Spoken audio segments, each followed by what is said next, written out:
A Black executive perspective now presents Need to Know with the award-winning hyphenated Dr. Nsenga Burton.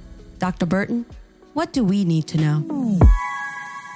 Hi, this is Nsenga Burton bringing you your Need to Know moment today. And today we're going to be talking about the wonderful DEI, diversity, equity, and inclusion, which is under attack by many, many different factions of our society.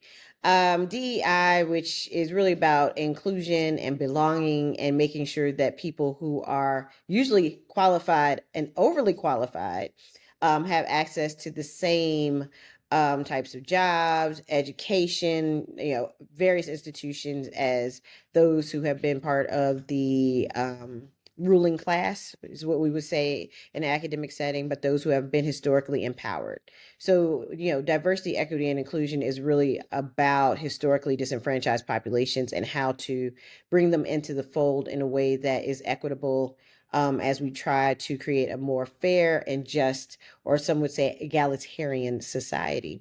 So it's been really interesting as of late that DEI has become sort of a Republican dog whistle, and has been presented as something other than the desire to create a more equitable and just society. But it has become a term that is now aligned with being less than, with being unqualified, with being part of a movement. And this is not true, right? These are just what people are saying and doing in order to take away opportunities from historically disenfranchised populations, and these opportunities that they otherwise would not have. Because we do know when these members of historically disenfranchised populations met all the criteria, met all of the qualifications, exceeded those qualifications, they still were not given the nod.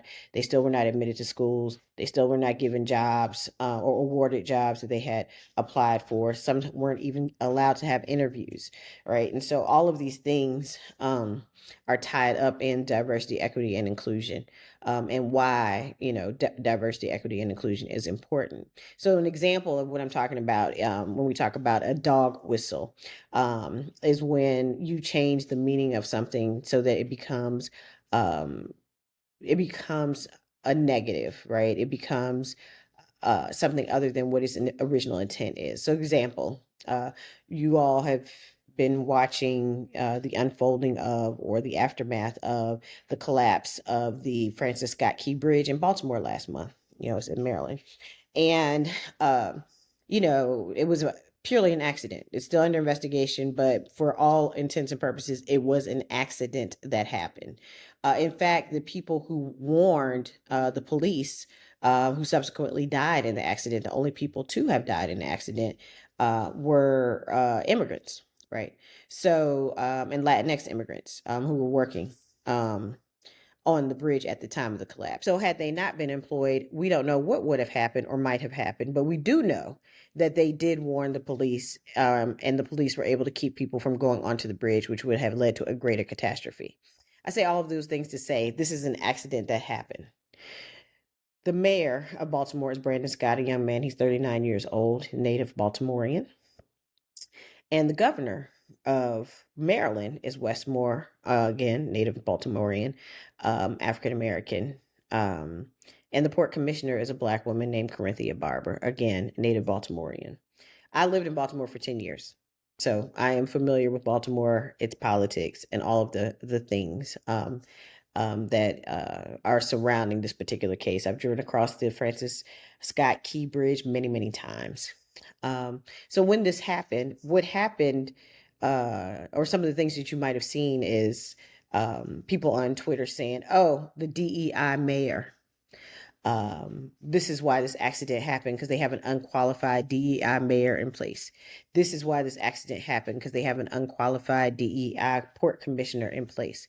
This is why this accident happened, because we have the DEI governor, unqualified DEI governor in place, right? So it's this idea that anything that is diverse, particularly Black, right? It's rooted in anti-Black racism, but anything that is diverse, anything that is Black has to be less than an unqualified, even when the facts state the opposite.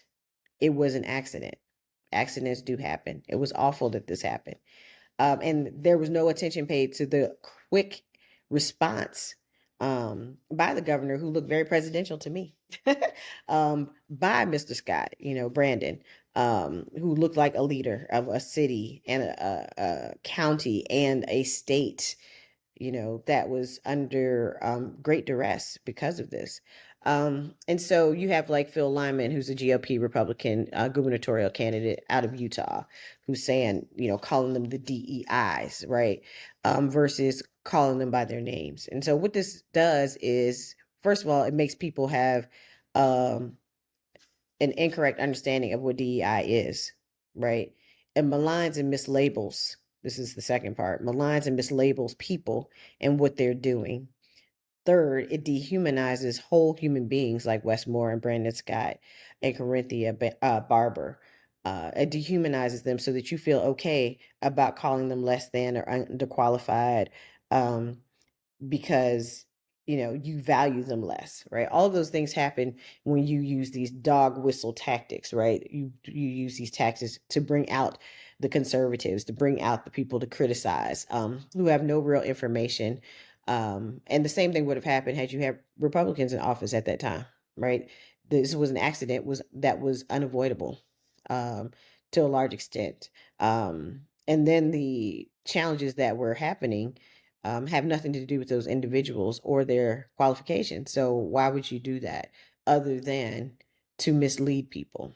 So I'm gonna wrap this up, but I just wanted to be clear that DEI, which is actually a positive thing, it's about diversity, equity, inclusion, and belonging, creating a sense of belonging so that people can be a part of whatever institution, business, church, educational institution, whatever institution, they can be a part of it if they are qualified, if they want to. And then if they do gain admittance, that they are treated fairly and equitably once they are there. That is what diversity, equity, and inclusion is about. It's not about giving handouts to people. It's not about putting people in places who are unqualified, even though we've seen a lot of that happening, particularly under this previous administration, national administration, which is why the mail system is in a complete disarray and horribly run currently. But, we don't talk about that person. We don't say, oh, they put another white man in there, so it's going to be terrible. Because it's ridiculous. That sounds ridiculous, right? Yeah. Okay. And I know it's not equally yoked. What I am saying is, and it's not an equal argument because of the power dynamics. But what I'm saying to you is DEI is a good thing. DEI is about giving people who are qualified and who have paid their dues and who have done what they needed to do a shot in a place, often a workplace, often an educational institution, that they normally would not get the nod for, just because they're actually Black or they're actually Latinx or they're Asian or they're whatever, right? They wouldn't get the nod necessarily. So that's what it is about. It's about inclusion, right? Not about unqualified people getting jobs they don't deserve and running the country into the ground. So I just wanted to make that clear. And that is your need to know note from Nsenga. A Black executive perspective.